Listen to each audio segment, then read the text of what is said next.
Now, Chad has sent 2,000 troops to Niger after the West African country's President Mahamadou Issoufou met with his Chadian counterpart, Idris Deby, in N'Djamena to call for urgent support in the fight against Boko Haram. Right, let's have more insight on that story. For that, we're now joined by CCTV's Deji Badmus, who joins us live from Lagos, Nigeria. Deji, of course, this is a big boost for both Nigeria and the region as a whole. Will the troops just be operating in Niger, or will they also venture into Nigeria when required?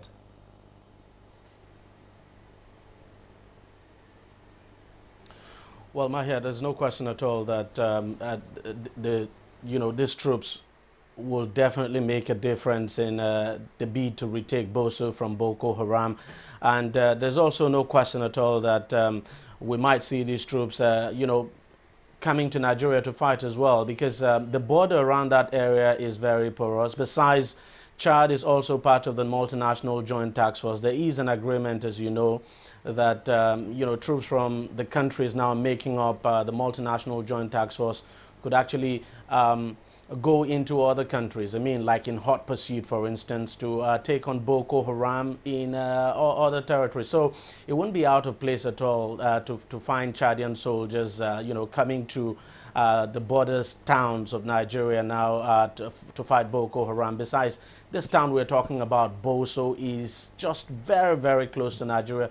In fact, we understand most of the communities around there. Sometimes it's difficult to tell which part is Nigeria and which part is actually Niger. So it won't be out of place to find Chadian soldiers and even Nigerian soldiers now, coming into Nigeria, taking on Boko Haram. The whole idea is that the countries of the Lake Chad Basin have resolved to work together to ensure that Boko Haram does not have a safe haven anywhere at all, not in Nigeria, not in Chad, and not even in Niger.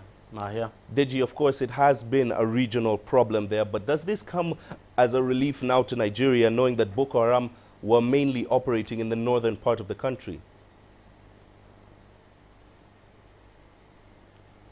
There's no question at all that it comes as a big relief, because especially when Nigeria now understands that its partners in this fight against Boko Haram are stepping up to the plate. Chad has actually stepped up to the plate. Niger now is stepping up to the plate. There's no question at all. Security analysts have said what we're saying is that Boko Haram is trying to establish a new front line in Niger because they are coming under enormous pressure in Nigeria. Sambisa, their stronghold, is being bombarded. The Nigerian military is still carrying out operations there. On a daily basis, we hear of Boko Haram militants killed or arrested or some surrendering. So, Boko Haram is surely trying to establish a new front line.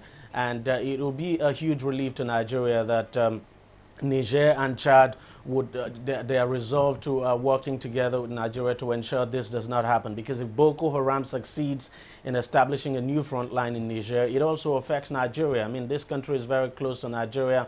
It shares a porous border with Nigeria, as I've said before. And as we've seen in the past, Boko Haram could also use this country as a launching pad now to... Well, that was CCTV's Deji Badmus joining us live from Lagos, Nigeria, talking to us about this new push to fight the Boko Haram in the region.